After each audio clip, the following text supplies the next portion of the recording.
Thank you, Mr. Speaker and members. I'm moved today to speak because this bill isn't just about today. What we're doing and what we're authorizing in the future has the potential to be very dangerous.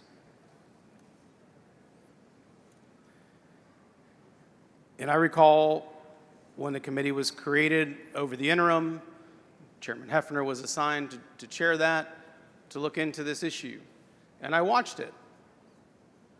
There was a great discussion about this last session. Had more discussion over the interim, so I kept an eye on it. Because the core principle of it, security, making sure foreign enemies don't take root in our state, that principle is something that we can all agree on. So I watched and heard the dialogue. And then this session, watched the bill get filed, committees formed, watched the hearing in full, a very long hearing. And I remember looking at one provision of the bill that gave untethered permission to add any country to this list.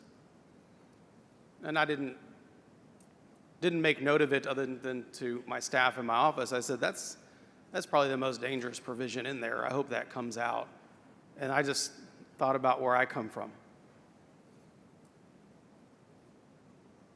I live in the largest binational community in the world.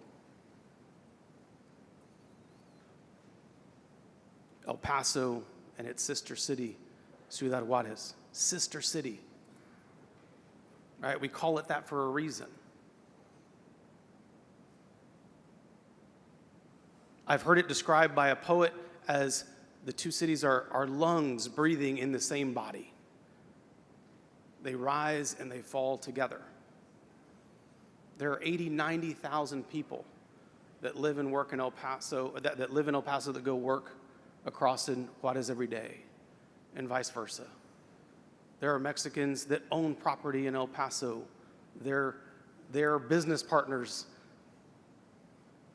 of the people in El Paso. They make our community thrive. $273 billion of Texas trade with Mexico every year, our #1 trading partner. But I also know the rhetoric about Mexico that is spread across this state and this nation. And it is dangerous. And it encapsulates the entire country. Our sister city, our friends, our neighbors, our families. And I said, that's the most dangerous provision, because I can see a political world where Mexico gets added to this list because of the rhetoric that we've seen.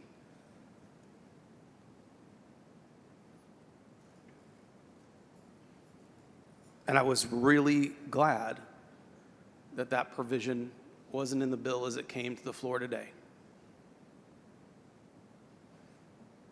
But not too long ago, it went back in. And maybe in Fort Worth, they don't see the neighbors that I see. They don't see the business partners that I see. They don't see the lifeblood of these communities working together.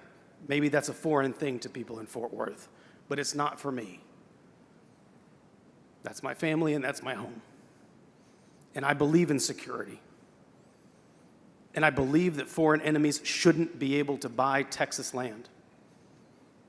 That's real, and that's very fair. But when you make that distinction, you need to be laser focused. Because the second you cross that line, you're not dealing with foreign enemies anymore. You're dealing with your neighbors. And that shouldn't be acceptable. Thank you. Chair recognizes Dr. Lalani.